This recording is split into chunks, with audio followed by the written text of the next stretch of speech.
Tout à l'heure, l'épineux sujet des moyens financiers avec François Langlais, mais il arrive aussi que tout ne soit pas qu'une question d'argent. Nous sommes allés sur l'une des lignes de chemin de fer les moins rentables de France, 24 km entre Oloron et Bedouce, dans les Pyrénées-Atlantiques. Et l'idée sur le papier était de désenclaver cette région rurale, mais la réalité est bien plus compliquée que ça. Regardez ce reportage de Ludovic Romanins et Iker Zabala.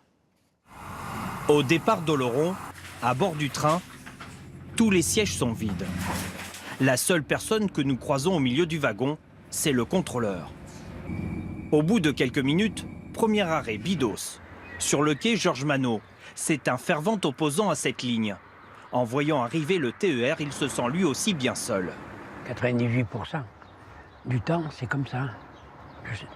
Il n'y a personne. Selon les chiffres de la SNCF, 45 passagers l'utilisent chaque jour en moyenne. Cette ligne régionale de 24 km a été financée uniquement par la région Nouvelle-Aquitaine. Elle a coûté 102 millions d'euros.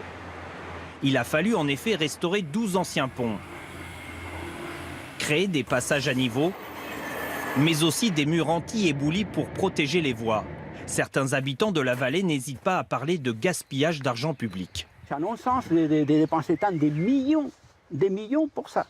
Ils disent que c'est d'utilité publique. Mais où est-elle l'utilité publique quand l'utilité n'y est pas? Au terminus à Bedouce, Fabrice Dubuc mise sur le potentiel de cette nouvelle ligne.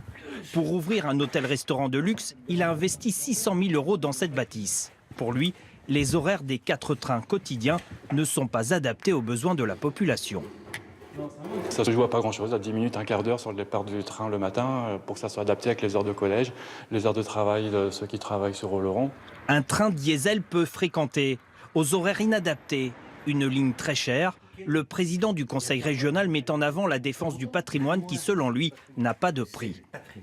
Oui, il y a une première exploitation qui n'est pas suffisante parce qu'on ne va pas jusqu'aux stations de ski, parce qu'on ne va pas jusqu'en Espagne. Je rappelle que je veux réouvrir une ligne internationale. Un prolongement vers l'Espagne qui, pour l'instant, est au stade de friche. L'ancienne voie n'est plus en service depuis 40 ans. 5 années de travaux sont nécessaires pour la remettre en état.